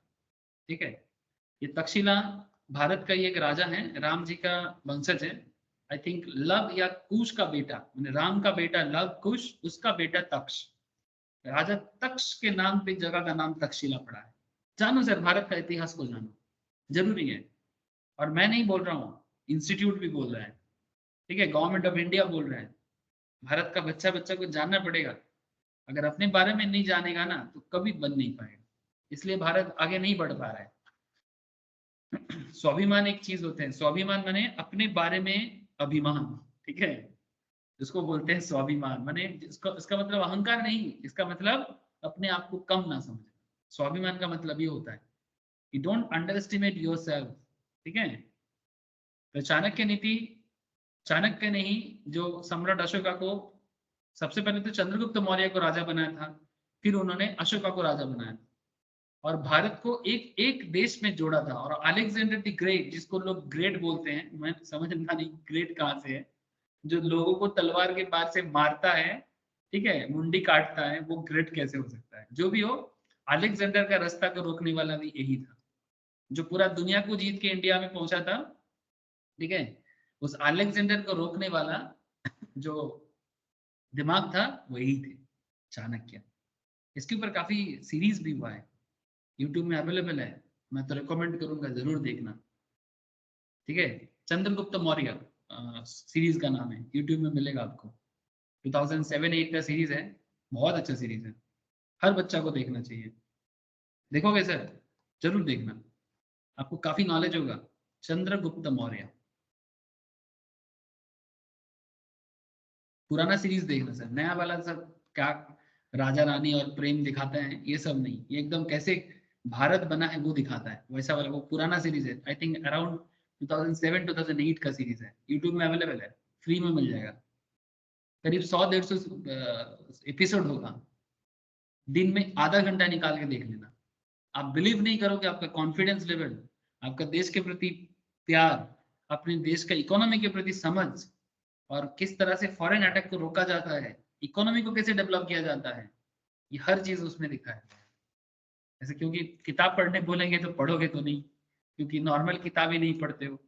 ठीक है, लेकिन एटलीस्ट इतना तो कर ही सकते हो। जो भी हो, तो चाणक्य के नाम पे जो किताब, चाणक्य ने एक किताब लिखा था, उसका नाम है आचार्य चाणक्य अर्थशास्त्र। चाणक्य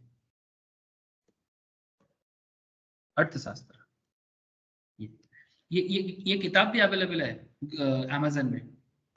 पेंगुइन पब्लिशर्स है ना, अमेरिका का बहुत फेमस पब्लिशर्स है, उसका भी पब्लिशिंग है इसका। मैंने हम लोग अपने चीज को वैल्यू नहीं करते, बट अमेरिकन को पता है। अमेरिकन का बहुत बड़ा पब्लिशिंग कंपनी है पेंगुइन पब्लिशर्स, उन्हें पता है कि चाणक्य क्या है। हमारा रूल लेके वो अपने देश को चला रहा है, बट हमें अपने लोगों को अच्छा बोलने में प्रॉब्लम है। पता नहीं सर, ये करेंटली जो इंडियन मेंटेलिटी बना है ना, इससे घिनौना मेंटेलिटी नहीं हो सकती, जो अपने आप को और अपने लोगों को छोटा दिखाना चाहता है और दुनिया को बड़ा। ठीक है, आई डोंट नो क्यों ऐसा है, जो भी हो। मैंने मन में सवाल तो बहुत है, लेकिन ये ओरिजिनल है आई थिंक, कौटिल्य अर्थशास्त्र। क्या प्राइस है इसका देख सकते हो आप। ठीक है, इसी किताब के अंदर ये सब बोला गया था। जो भी हो, चलो आइए आपको समझ, इसी किताब के बारे में यहाँ पर लिखा है ना, कौटिल्य अर्थशास्त्र, even in 4th century BC। It talks about fixed accounting year, उसी में बोला गया था कि अकाउंटिंग ईयर को फिक्स करो। जैसे आज हमारे देश में अकाउंटिंग ईयर है ना, 1 अप्रैल से लेके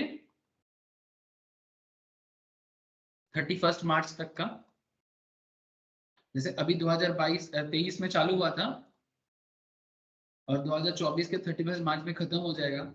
तो फिक्स्ड अकाउंटिंग ईयर के बारे में कौटिल्य ने अपने चाणक्य अर्थशास्त्र में बोला था, process for closure of accounts and audit for the same.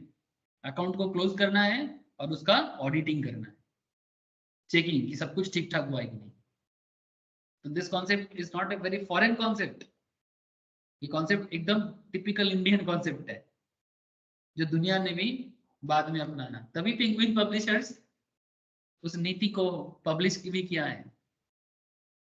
और उससे पहले तो काफी फॉरेन ट्रैवलर्स जो भारत में आया था, इवन बतूता, ह्यूएन सांग, बहुत सारे जो फॉरेन ट्रैवलर्स इंडिया में आया था, वो चाणक्य के बारे में इतना रिसर्च किया है आप सोच भी नहीं सकते।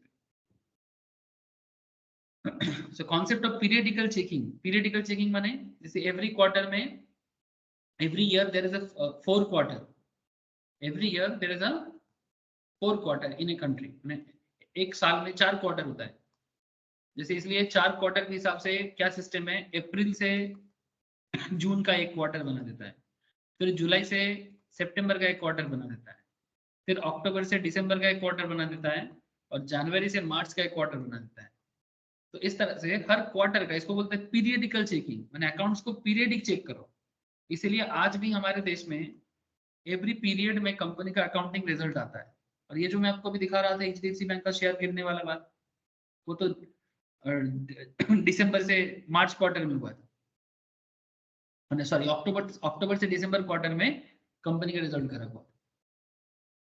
तो concept of periodical checking and verification माने कंपनी, देश के पास एसेट कितना है, ठीक है। तब देश का होता था, अभी जैसे कंपनी का होता है, उस टाइम पे स्टेट का होता था। जैसे चाणक्य नॉर्मली पाटलिपुत्र एरिया में थे। कहाँ थे? पाटलिपुत्र। कोई बता सकते हो पाटलिपुत्र किस स्टेट का एरिया को बताया जाता था? Anyone, any idea? पाटलिपुत्र आज का कौन सा स्टेट है?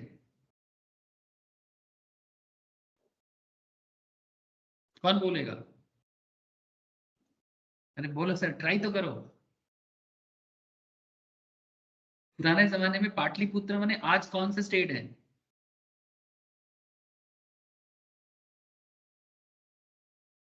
सर आज का बिहार, नेपाल का कुछ एरिया, झारखंड का कुछ एरिया मेनली, और यूपी का भी कुछ एरिया, जिसका कैपिटल हुआ करता था पटना। पटना का ही पुराना नाम है पाटलिपुत्र। समझ रहे सर? बुझते पारछिस? Yes sir. सर इतिहास नहीं है, हकीकत है। आप लोग सोच रहे हो इतिहास पढ़ा रहा हूँ, इतिहास नहीं पढ़ा रहा हूँ, ओरिजिन बता रहा हूँ ना, तो थोड़ा तो इतिहास भूगोल होगा। तो उस जमाने से ऑडिटिंग चल रहा है। जब पाटलिपुत्र मगध का कैपिटल था, मगध मैंने बेसिकली पूरा आज का यूपी बिहार मिला के, झारखंड, इवन बंगाल का भी बहुत बड़ा एरिया मगध बोला जाता था। मगध का कैपिटल था पटना, पटना नहीं पाटलिपुत्र, जिसका किंग थे चाणक्य का बना हुआ किंग चंद्रगुप्त मौर्य, और बाद में उनका नाती इन द सेंस प्रोपौत्र माने सम्राट अशोका, जिनके नाम पे हमारे नेशनल फ्लैग में अशोक चक्र, हाँ सर, नेशनल फ्लैग अशोक चक्र, अशोक स्तंभ, वो सारे उन्हीं से हैं। और ये सभी चीजों का डेवलपमेंट चाणक्य ने किया था, आज जीसस क्राइस्ट के जन्म से भी 400 साल 500 साल पहले, मैंने बीसी, बिफोर क्राइस्ट, इसलिए मैं इस तरह से बोलता हूँ। बिफोर क्राइस्ट माने जीसस क्राइस्ट के दुनिया में आने से पहले। इस तरह से दुनिया कैलेंडर को याद करते हैं, क्योंकि आजकल हम लोग क्राइस्ट के जन्म के बाद का कैलेंडर को फॉलो करते हैं ना, इसलिए। जैसे अभी 2024 चल रहा है, माने आज से 2500 साल पुराना बात है जो हम लोग अभी कर रहे हैं, 2500 ईयर्स एगो। तब से ये फिक्स्ड अकाउंटिंग ईयर, तब से चल रहा है fixed accounting year, closure of accounts, audit for the same, concept of periodical checking, verification of existed even in those times. उस टाइम पे भी चलता था। Even there are reference in his monumental work to misstatement in financial statement due to abuse of power. Power का abuse करके statement को misstatement करना, माने सिंपल बात है, जब किसी चीज में किसी बेसिकली अकाउंटिंग घोटाला, अकाउंटिंग करप्शंस बहुत खतरनाक चीज है, उस टाइम पे भी होता था और उसके बारे में भी चाणक्य ने बताया। और ये घोटाला पकड़ने के लिए ही तो ऑडिट करना पड़ता है,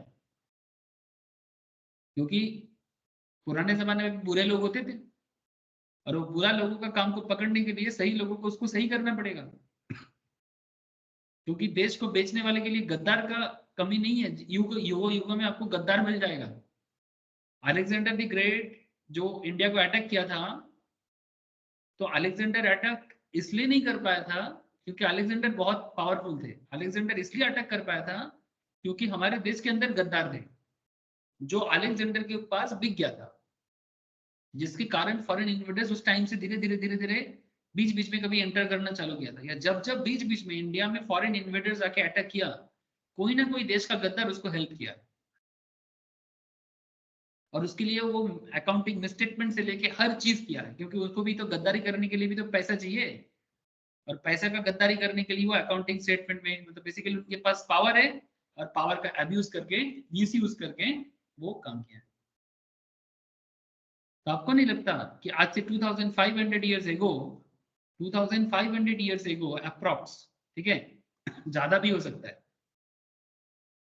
चाणक्य हम सबसे आगे थे, आज के समय से भी काफी आगे थे वो।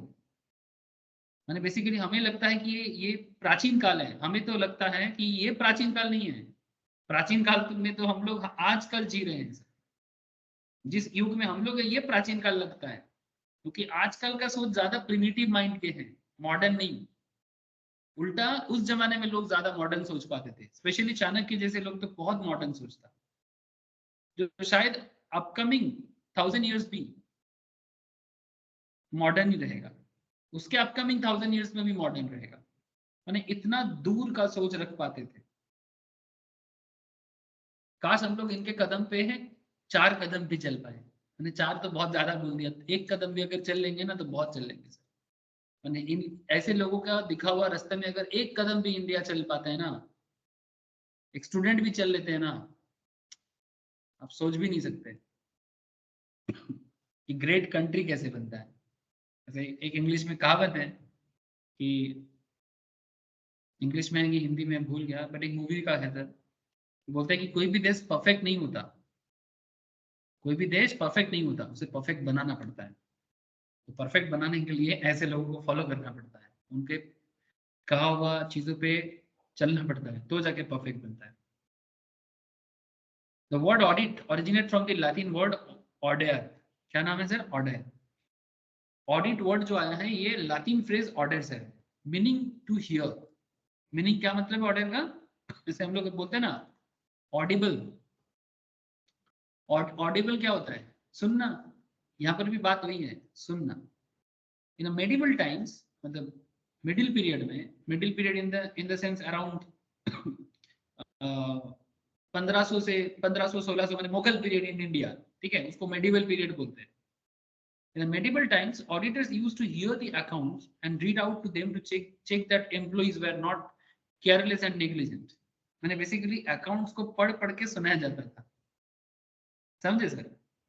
आजकल जैसे हम लोग अकाउंट्स को लिखते हैं और लिख के उसको कंप्यूटराइज्ड वे में चेकिंग करते हैं, उस टाइम पे क्या होता था, जो राजा का सेनाप अकाउंटेंट होता था, ठीक है, किंग का जो कोषागार का अकाउंटेंट होता था, अर्थ मंत्री, ठीक है, वो क्या करता था, वो राजा को बिठा बिठा के सुनाता था कि राजा के सर पास कितना। हाँ बोलो सर। श्रुति लिपन, हाँ हाँ बोल। श्रुति। श्रुति लिपन हाँ आगे होता ना। हाँ हाँ हाँ हाँ, श्रुति लिपन, यस सर। मैंने सुन के बोलना कि ये करंट स्टेटस है, ठीक है, स्टेट का स्टेटस ऐसे पढ़ के सुना जाता था कि इस राजा का कहाँ कितना संपत्ति है, कहाँ कितना लाइबिलिटी है, कौन से स्टेट से क्या उधार लिया है, कौन से स्टेट को क्या देना पड़ेगा, कितना सोना है, कितना जौहरत है, कितना गोल्ड है, स्वर्ण मुद्रा कितना है, रोप्पो मुद्रा के, रोप्पो मैंने रुपा मैंने सिल्वर, सिल्वर कितना है, हर चीज को बोला जाता था। कैश कितना है, करेंसी क्या चल रहा है, हर चीज सुन पढ़ के सुना जाता था। इसलिए ये इसका नाम था ऑर्डर, meaning to hear, Latin phrase में। और पढ़ के सुनाने के पीछे भी कारण था. Employees were not careless and negligent. Industrial revolutions in Europe, जब यूरोप में इंडस्ट्रियल रेवोल्यूशन चालू हुआ, led to astronomical expansion in volume of trade and consequently demand of auditors. Europe में जब से इंडस्ट्रियल रेवोल्यूशन चालू हुआ, उसके बाद से ऑडिटर का डिमांड दिन पे दिन और ग्रो करता गया दुनिया भर में. भाई हमें ऑडिटर चाहिए जो चेकिंग करेगा और राजा को सुनाएगा. जैसे आज का भी वही खेल है. ये जो चार्टर्ड अकाउंटेंट या कॉस्ट अकाउंटेंट जो ऑडिटर बनता है, ऑडिट करने के बाद वो रिपोर्ट एक्चुअली किसके लिए है? वो गवर्नमेंट के लिए है, पब्लिक के लिए है. सिंपल बात है. Coming to more recent history, the first auditor general of India, भारत का पहला ऑडिटर जनरल अपॉइंट हुआ था ब्रिटिश पीरियड में, क्योंकि उस टाइम पे हम लोग ब्रिटिश कॉलोनी थे. इन 1860, having both accounting and auditing function, जो अकाउंट्स भी करता था, ऑडिट भी करता था. Later on, office of auditor general was given statutory recognition. Presently government का एक ऑडिटर होता है, इसका नाम है CAG, controller and auditor general of India. ये कोई नॉर्मल लोग नहीं है. जितने सरकारी कंपनी है उस सबको ऑडिट यही करते हैं. इवन गवर्नमेंट का भी ऑडिट ये करते हैं. is an independent constitutional authority responsible for auditing government receipts and expenditure. सरकारी सारे खजाने का चेकिंग, सरकार का जितना खजाना है, सरकार का जितना कंपनी चलता है, वो सारे जगह का चेकिंग कैग करता है. इसको गवर्नमेंट ऑडिटर कहा जाता है. सर तो क्या चार्टर्ड अकाउंटेंट कैग बन सकते हैं? सर कोई भी बन सकता है, लेकिन उसके लिए एग्जाम पास करना पड़ता है. सर CA/CMA का चांसेस थोड़ा हाई होता है. क्यों? क्योंकि इनको ऑलरेडी नॉर्मल ऑडिट का नॉलेज है, काफी गहरा नॉलेज है. तो यही लोग आगे जाके CAG का ऑफिसर बनता है. समझ में आ रहा है?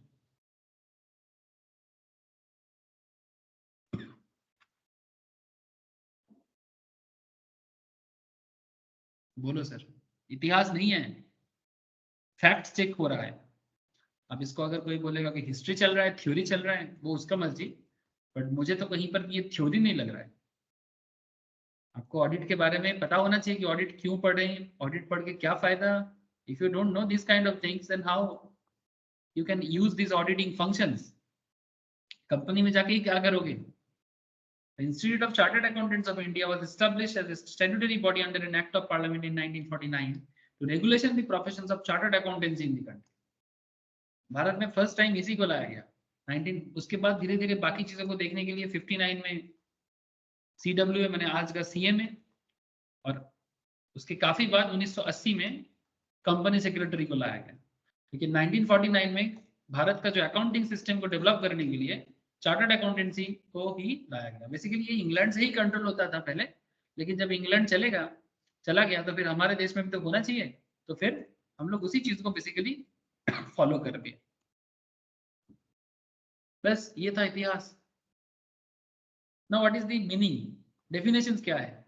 कॉपी करना इसको, मैंने घर पे आराम से नोट डाउन करना, सारा पॉइंट खुद से नोट डाउन करना, शॉर्ट नोट्स बना के. Meaning and nature of auditing. An audit is an independent examination of financial information. मजा का बात क्या है कि सारा मैटर में पहले ही आप लोगों को रिलायंस का रिपोर्ट दिखा के समझा रहा था. मेरा स्टार्टिंग जो आधा घंटा था ना, आई थिंक उसी में सारा कहानी क्लियर हो गया है. अब देखो डेफिनेशंस पढ़ो. An audit is an independent examination of financial info of any entity, whether profit oriented or not. माने चाहे उसमें प्रॉफिट करने वाला कंपनी हो या नॉट प्रॉफिट. मैंने जैसे रिलीजियस ऑर्गेनाइजेशंस भी हो सकता है, स्कूल कॉलेजेस हो सकता है, हॉस्पिटल्स हो सकता है. स्कूल कॉलेज हॉस्पिटल ये लोग तो प्रॉफिट के लिए नहीं है ना सर. स्कूल कॉलेज प्रॉफिट करता है क्या? हॉस्पिटल्स प्रॉफिट के लिए क्या? नहीं, वो लोग नॉन प्रॉफिट है. नॉन प्रॉफिट माने इनकम करेगा, बट उनका पर्पस प्रॉफिट नहीं है, उनका पर्पस सर्विस ओरिएंटेड है. या फिर जो मंदिर मस्जिद ट्रस्ट होता है, रिलीजियस ट्रस्ट होता है, ये भी अच्छा खासा इनकम कर लेते हैं डोनेशन के थ्रू से, बट इनका मकसद प्रॉफिट करना नहीं. जैसे कल मुझे खबर मिला कि राम मंदिर जो बना है ट्रस्ट का, वहां पर जो लंगर बन रहा है सर, एक दिन में 50-50 लंगर बन रहा है. और इस नॉर्मली भारत का सबसे ज्यादा लंगर होता है. लंगर माने फ्री में फ्री में लोगों को प्रसाद खिलाना है। प्रसाद माने कोई फलमूल नहीं, भजन माने पूरा एकदम पेट भर भर भर पेट खाना, ठीक है। जो भी जाएगा भूखा नहीं रहेगा। नॉर्मली ये कॉन्सेप्ट भारत में सबसे बेहतरीन तरीके से चलता है आपका अमृतसर स्वर्ण मंदिर में, ठीक है। मैंने इतना भरपेट खाना, मैं खुद जाके आया, खा के भी आया, वहां पर देख के आया सर। और अमृतसर स्वर्ण मंदिर में जो लंगर खाना है वो देखने लायक, उससे भी बढ़िया, मैंने बढ़िया नहीं बोलेंगे, उन्हें उससे भी ज्यादा वॉल्यूम में ये रिसेंट राम टेम्पल जहां बना है इसमें काफी दिनों से चल रहा है, तो वहां पर भी सिमिलर काइंड ऑफ लंगर चल रहा है। तो ये सब क्या है, नॉन प्रॉफिटेबल है, पैसा बहुत मिलता है इनको, लोग डोनेट करता है, कमाता नहीं है लोग, ये लोग इनका इनकम डोनेशन से आता है, लोगों का भक्ति आस्था से आता है, ठीक है। आस्था का कमी से नहीं होगा, आस्था होना चाहिए, भक्ति होना चाहिए, ठीक है, सेवा भाव होना चाहिए, कंपैशन होना चाहिए, तो जाके लोग देता है, ठीक है। ये राम मंदिर जो बना है ना, इसका पूरा काम L&T ने किया है, Larsen and Toubro, India's best and world's one of the largest construction company, उसका शेयर भी है मार्केट में, बहुत बड़ा कंपनी है L&T जो कि पूरा काम किया फ्री में किया, एक पैसा नहीं लिया, शायद आप लोगों को नहीं पता, ठीक है। ये और कुछ नहीं सर, अपने देश के प्रति लोग अपना क्या कर रहे हैं, बेसिकली श्रद्धा दिखा रहे हैं। अच्छा, तो आई होप आपको समझ में आ रहा है कि ये प्रॉफिटेबिलिटी का कॉन्सेप्ट हो या ना हो, प्रॉफिट ओरिएंटेड हो या ना हो, ऑडिट करना पड़ता है, इरेस्पेक्टिव ऑफ इट्स साइज और लीगल फॉर्म। छोटा हो साइज में, कोई ऑर्गेनाइजेशन छोटा हो सकता है, कोई बड़ा हो सकता है, ऑडिट तो होगा। When such an examination is conducted with a view to expression and opinion देना, और ये जो एग्जामिनेशन है, मैंने ये जो चेकिंग है, ये क्यों किया जाएगा, ये सिर्फ ओपिनियन देने के लिए, जो मैं आपको पहली रिलायंस के रिपोर्ट में बता रहा था कि वो ओपिनियन देता है। सर कितना तरह का ओपिनियन होता है बताएंगे सर, धीरे धीरे आएंगे। क्लियर रिपोर्ट होता है, डिस्क्लेमर ऑफ ओपिनियन होता है, एडवर्स रिपोर्ट होता है, क्वालिफाइड होता है। नॉर्मली 4 तरह का रिपोर्ट होता है, आगे आगे बताऊंगा, लिखाऊंगा भी। And incisive analysis of have a meaning and auditing brings out following points clearly। अच्छा, तो फिर क्या मतलब निकला, व्हाट इज ऑडिट? अगर आज का पूरा क्लास का एक बेसिक मतलब निकाला जाए तो क्या है, an audit is an independent examination. मतलब जो ऑडिटर होगा वो इंडिपेंडेंटली चेकिंग करेगा, वो कैसे चेकिंग करेगा, किस तरह से करेगा, वो एज पर स्टैंडर्ड्स करेगा, वो उसके लिए पढ़ाई किया है, उसके लिए सीए पास किया है ना। तो एक ऑडिटर कैसे चेकिंग करेगा वो उसको पता है, लेकिन उसके चेकिंग के बीच में कोई नहीं आएगा, इंडिपेंडेंट चेकिंग होगा, कोई उसको पैसा खिला के मैनिपुलेट नहीं कर सकता। तो independent examinations of financial informations of any entity, weather profit oriented और नॉट, माने प्रॉफिट करने वाला ऑर्गेनाइजेशन हो या नॉन प्रॉफिट पर्पस में बना हुआ organisation, irrespective of its size, size में बड़ा कंपनी हो या छोटा, लीगल हो, माने size as well as legal form, यानी लीगली उसका फॉर्म कैसे भी, कंपनी हो सकता है, पार्टनरशिप हो सकता है, सिंगल इंडिविजुअल सोल प्रोप्राइटरशिप हो सकता है, कुछ भी हो सकता है, कोऑपरेटिव सोसाइटी हो सकता है। When such an examination is conducted with a view to expressing an opinion देना, और ये एग्जामिनेशन क्यों किया जा रहा है, ओपिनियन देने के लिए कि बिजनेस का डेटा सही है कि नहीं। तो एक सिंपल बात है, audit is an independent examination of financial information. जो ऑडिटर होगा उनके बीच में कोई नहीं आएगा। Independence here implies that judgment of a person is not subordinate of the wish or direction of another person। किसी के कहने पे नहीं, खुद के एनालिसिस का जवाब होगा। मैंने कोई मैनिपुलेट नहीं कर सकता। वो माइट हैव, मैंने जो इसको मैंने जैसे माना रिलायंस ने डेलॉयट को एंगेज किया, डेलॉयट क्या उन्हें सीए फर्म, तो रिलायंस ने डेलॉयट को एंगेज किया। हमेशा ऐसा ही होता है, कंपनी ऑडिटर को एंगेज करता है, लेकिन कंपनी ऑडिटर को एंगेज करता है इसका मतलब ये नहीं है कि ऑडिटर क्या रिपोर्ट देगा ये कंपनी डिसाइड नहीं कर सकता। इसलिए रिलायंस तो चाहेगा उसका रिपोर्ट अच्छा निकले, लेकिन रिपोर्ट क्या निकलेगा वो डेलॉयट या चार्टर्ड फर्म खुद डिसाइड करता है। इसलिए बोलते हैं इंडिपेंडेंस। जो एंगेज कर रहा है वो भी नहीं सकता। रिलायंस ही उनको 70 करोड़ 71 करोड़ सैलरी दिया है ना, फीस दिया है ना, दिया है तो क्या हुआ, फीस दिया तो क्या खरीद लिया। अगर ऑडिटर का रिपोर्ट नहीं होगा तो रिलायंस का लाइसेंस कैंसिल हो जाएगा, उसका शेयर गिर जाएगा, गवर्नमेंट के पास जवाब देना पड़ेगा। तो 71 करोड़ फीस दे रहे हैं, मतलब ये नहीं कि मैनिपुलेट हम करें, मैंने रिलायंस करेगा कैसे रिपोर्ट होगा मेरा, नहीं, ऐसा नहीं होता है। इसी को बोलते हैं independence. The auditor should be independent of entity whose financial statements are subject to audit so that he can form an opinion without being affected by any influence. Independence increases auditors' ability to act objectively without creeping in any of the bias. किसी की तरफ कोई biasness माने किसी का तरफदारी नहीं कर सकता ऑडिटर। ऑडिटर न्यूट्रल काम करेगा, सच्चाई के साथ होगा, ट्रूथ के साथ होगा। ऑडिटर बायस नहीं हो सकता, तरफदारी नहीं कर सकता। समझे सर? ऑडिटर का रिस्पॉन्सिबिलिटी बहुत बड़ा चीज है। Consider for example a person who request his brother, जो एक चार्टर्ड अकाउंटेंट है, तो audit accounts of his proprietary concern, मैंने उसका भी एक बिजनेस है, उसका ऑडिट करने के लिए अपने भाई को बोल और उसका रिपोर्ट देने के लिए बोल रहा है। Can CA audit accounts of concern in which his brother is sole proprietor? The answer is no, he can not. क्यों? क्योंकि भाई के बिजनेस के बारे में नॉर्मली इंसान क्या हो जाएगा, इमोशनली अटैच्ड हो जाएगा, खराब रिपोर्ट नहीं दे सकता। It is due to the fact that there would be no independence in such cases due to relationship by birth between CA and his brother. So he would be subject to influence from his brother. इसलिए कभी भी अपने relative का business का audit नहीं किया जा सकता। Take another case where a CA is invested in share of a company. Can he audit accounts of such a company in which he holds shares? The answer is again no. जिस company में एक chartered accountant खुद share holder है, उस company का audit report को वो अच्छा ही करने का कोशिश करेगा। Again, इन्फ्लुएंस का इशू है। It is due to the fact that the holding of shares of the company, his own self-interest gets involved. क्योंकि उसका पैसा भी उस कंपनी में लगा हुआ है। His own money is invested in the company and he may not be able to form judgment independently on the financial statement of the company. Hello, समझ में आ रहा है sir?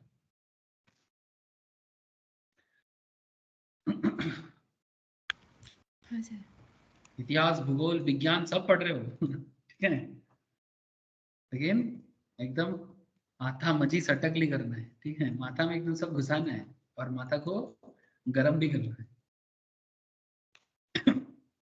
The entity whose financial info is examined need not necessarily be profit oriented, like in case of business. Normally देखो, business हमेशा profit oriented होता है ना sir? हम लोग जब बिजनेस का ऑडिट करते हैं, बिजनेस प्रॉफिट के लिए आता है तो वो प्रॉफिट करेगा। But you have to understand कि there may be NGO, charitable trust. Audit can be undertaken in respect of any organization, चाहे वो small हो, medium हो, large हो. Further, it can be conducted for any entity respective of its legal structure. जैसे आपको मैं पहले ही बोला, चाहे वो कंपनी हो, चाहे वो प्रोप्राइटरी कंसर्न, मैंने single business, single individual business को प्रोप्राइटरी कंसर्न बोलते हैं। Proprietary concern, partnership firm, LLP, limited liability partnership, इसका लॉ भी पढ़ाया जाएगा आप लोग। Private company, trust, society, legal form, कुछ भी हो आपका, ऑडिट आपका होगा अगर रिक्वायरमेंट होता है तो। The purpose of audit is to express an opinion on the financial statement. Audit का पर्पस ही होता है ओपिनियन देना। ऑडिटर और कुछ नहीं करता है, वो सिर्फ रिपोर्ट देता है। वो किसी को डराता भी नहीं है, धमकाता भी नहीं है। ऑडिटर डराने का भी काम नहीं करेगा, धमकाने का भी काम नहीं करेगा, वो सिर्फ रिपोर्ट देता है, जज की तरह। सुप्रीम कोर्ट का जज जैसे क्या करता है, अपना जजमेंट देता है, बस वही काम है ऑडिट का, ऑडिटर का। Understand that preparations and presentations of financial statement of an entity is responsibility of management and entity. The auditor express an opinion on financial statement by means written audit report. जो आपको मैं दिखा रहा था रिलायंस का, आप लोग बोलोगे नहीं, मैं आप लोगों ने एक काम करता हूँ, रिलायंस का रिपोर्ट शेयर करता हूँ, प्लीज गो थ्रू करिएगा रिपोर्ट को। सर समझ में नहीं आएगा, ना भी आए तो भी रिपोर्ट गो थ्रू करो, ये होमवर्क रहेगा। रिलायंस का जो रिपोर्ट है, ऑडिट रिपोर्ट, एनुअल रिपोर्ट के अंदर आपको ऑडिट रिपोर्ट खुद ढूंढना है, मैं दिखा देता हूँ, दिया ऑलरेडी। आप लोग उसको गो थ्रू करो, पूरा रीड करो, समझ में आए ना आए फिर भी रीड करो। कुछ तो आएगा, कुछ नहीं आएगा, जो नहीं आएगा वो पढ़ते पढ़ते समझ जाओगे, ऑडिट का क्लास चलते चलते। ठीक है, और जो आ जाएगा कॉन्ग्रेचुलेशन, ठीक है। क्योंकि अगर आप एक ओरिजिनल रिपोर्ट पढ़ना स्टार्ट करते हो ना, स्टार्ट कर देते हो ना, तो किताब में जो भी बात लिखा रहेगा you can feel it, you can feel it, you can imagine it, picturise हो जाएगा आपके दिमाग में। बस इतना सा काम है मेरा, आप लोगों को फील कराना, बाकी काम आप लोग खुद करो। सर आज का क्लास मैं इतना ही रखूंगा, बाकी डिस्कशन नेक्स्ट क्लास में करूंगा। इंटरडिसिप्लिनरी नेचर के ऑडिट के साथ बाकी सब्जेक्ट का क्या कनेक्टिविटी है, एफएम के साथ, स्पेशली अकाउंट्स के साथ, स्टैट के साथ, ये सब भी जानना है। ऑब्जेक्टिव ऑफ ऑडिट के बारे में बात करूंगा जो एसे 200 में बोला गया है, ठीक है। एसे 200 बेसिकली ऑब्जेक्टिव ऑफ ऑडिट के बारे में ही बोला गया है। ऐसे ऑलरेडी मैं बता दिया क्या ऑब्जेक्टिव है, आप लोगों को मैं नोट शेयर करूंगा, प्लीज एक बार गो थ्रू करके रखिएगा। कोई भी पॉइंट में कोई भी डाउट हो मुझे पूछिएगा नेक्स्ट क्लास में। अगला क्लास कब होगा सर? नेक्स्ट मंडे, यानी कल भी मंडे है सर, कल नो क्लास, कल एक्चुअल में कोई क्लास नहीं रहेगा, अगला मंडे का ऑडिट का क्लास फिर से होगा, ठीक है।